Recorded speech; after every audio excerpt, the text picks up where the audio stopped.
the Aggressive Reconnaissance 170 Starfighter, also known simply as the ARC 170 Starfighter. What a beauty. One of my favourite ship designs from the Star Wars prequel era. It's crazy to think of the impact this ship has had on people and how it's so beloved by the fans. Look at these badasses. All while only having about 40 seconds of screen time in the prequel films. It was featured a fair bit in the animated Clone Wars series too, which probably kept it in the zeitgeist.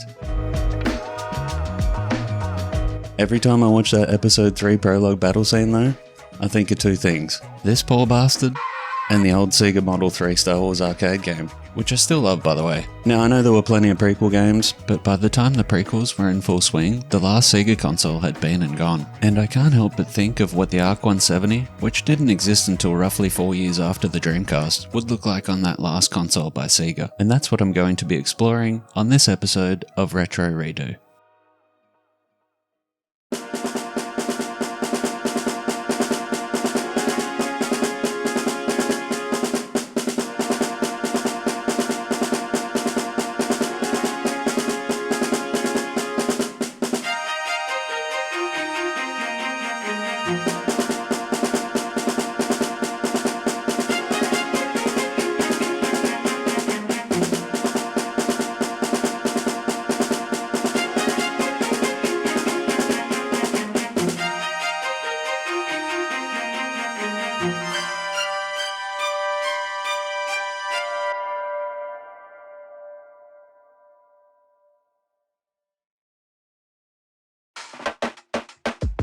This is my ARC 170 model, made to suit Dreamcast constraints, and I was able to use a few modern tricks to make it pop with such limited specs, like baking ambient occlusion and indirect lighting into the texture. I was also able to take full advantage of Blender's texture paint functionality, letting me paint masks to separate out high detail shaders to be baked down, which is definitely something that wasn't common practice in the late 90s. The model has just under 3,000 tries, which is about what Crazy Taxi budgeted for hero vehicles. For the ship's hull and wing texture map, I opted for a 512 by 512 pixel image. The windshield is using a 128 by 128 pixel reflective map, also known as an environment map. A slider rig controls the ship's configuration and drivers power effects similarly to how the Dreamcast game code would have.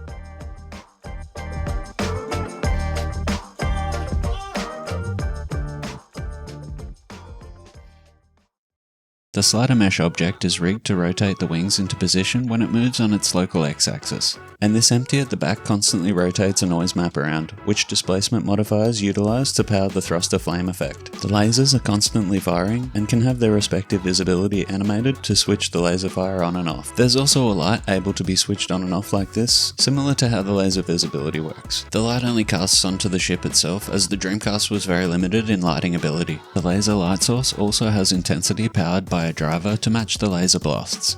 The moving reflections are similar to what Le Mans Test Drive did with windshields, which again I used drivers to power, making the environment map move along the object's local y-axis. The rear turrets become active when the combat mode slider is in attack position, and the turrets and laser fire point towards an empty to control the turret aim.